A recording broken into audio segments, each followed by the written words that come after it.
As someone who's taught and written about mediation at Harvard Law School for more than 2 decades, I often get asked the question, so what does it take to be a mediator?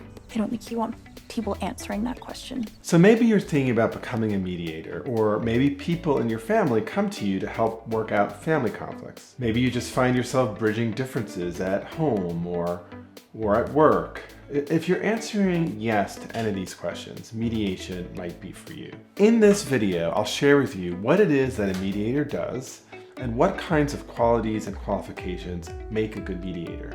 In addition, I'll share with you the tips for how you can become a really terrific mediator yourself and get out there in the world and help resolving people's conflicts.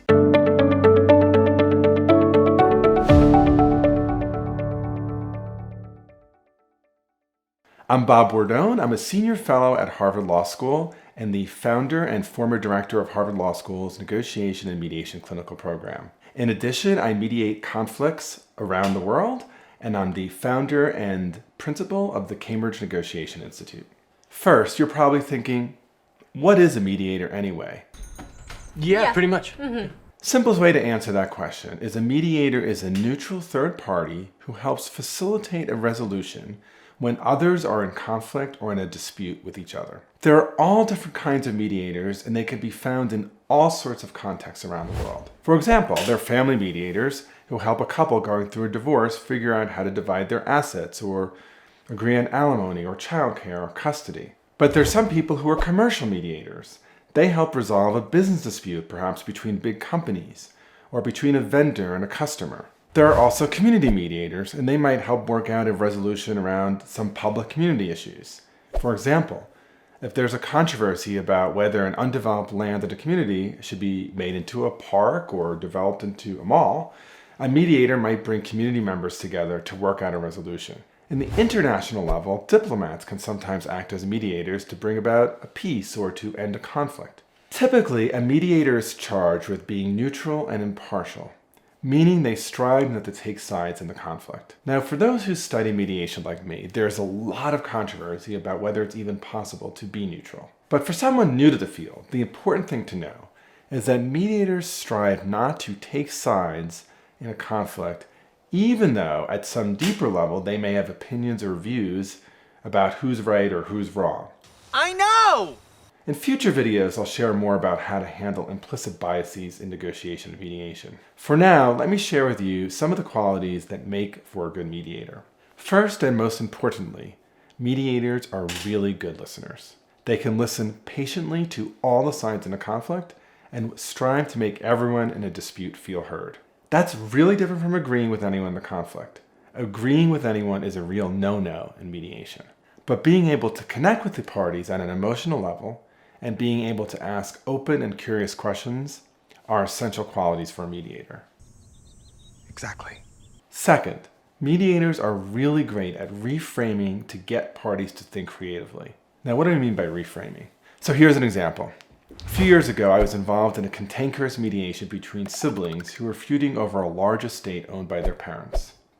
At one point in the mediation, one sibling declared to the other, "After you left for college, the only time you even visited here was during holidays, and even then reluctantly. You're just trying to be spiteful." The other sibling retorted, "Just because I actually went off and built a life outside of the family estate, unlike you, doesn't mean I don't care about or have a right to my share of this." Now, a skillful mediator has to reframe these two statements without agreeing with either, but also while taking care to make both sides feel heard. So what I said was, I can see both of you feel really strongly about this, and I can see there's a lot of history and strong emotion here. It sounds like from your perspective, pointing to the first sibling, it's hard for you to accept that your sister genuinely wants or cares about the property because they haven't spent much time here since you were both kids. And for you, this is a real marker of whether one is truly invested or perhaps has another agenda. "Yes," said the first sibling. To the second sibling, I said, "And it sounds like for you, it's just really hard to hear your brother accuse you of not even caring, though you both made really different choices with respect to whether you stayed in your home or moved away. It also sounds like for you, whether you have a claim on the property is not as connected to whether you spent time here or not. Is that right?" "Yup," said the second sibling. Okay, so it sounds like The goal for neither of you is to convince the other that your view of the situation is right and that the other's is wrong.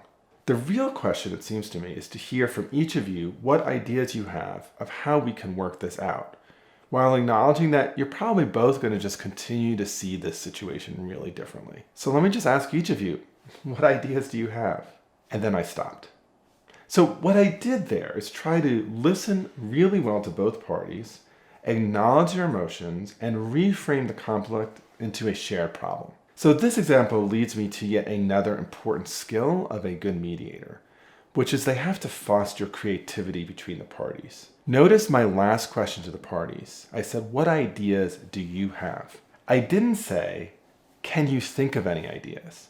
Because when I say, can you think of any ideas, it's really easy to just be like, I cannot. But when I say, what ideas do you have? The presumption is these parties will have some ideas. So I'm just going to stop and wait. Oh, good. So a good facilitator will help the parties create that process and that forum for working things out creatively. And this goes to yet another important quality of a mediator, which is designing a process by which the parties can engage with each other. Now, at times, a mediator will want and keep all the parties in the same room for the entire time. Sometimes the mediators might separate the parties in different rooms and run back and forth between them, conducting a kind of shuttle diplomacy. All the times, a mediator will need to set some kind of ground rules. When does someone speak? When does someone listen? When are we brainstorming new solutions? When are we actually making decisions? Mediators need to be skilled in setting a process that works for the parties and that facilitates resolutions. I always say that mediators are the experts on the process and the parties are the experts on the substance. You think I need your help? So if you're listening to this and you're thinking, hey, this sounds right up my alley and I think I could be pretty good at this, I want to learn more, where do I get started? Here's a few tips.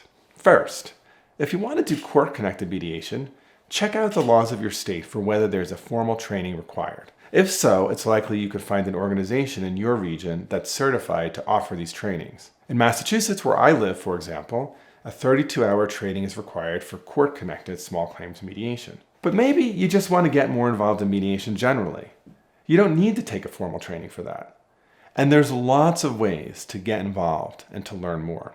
For example, I offer classes on negotiation and mediation through the Cambridge Negotiation Institute, and these are a really great way to build your skills and to consider whether you want to get more involved in this field. For those who are ready to make this their profession, you might consider master's programs in conflict resolution. Schools like George Mason in Washington, D.C., and the University of Massachusetts at Boston in Massachusetts, or Pepperdine University on the West Coast, or Hamline University in the middle of the country, all offer formal certificate or degree programs in mediation or conflict resolution. It's not easy to get full-time work as a mediator, but I can tell you it's incredibly rewarding.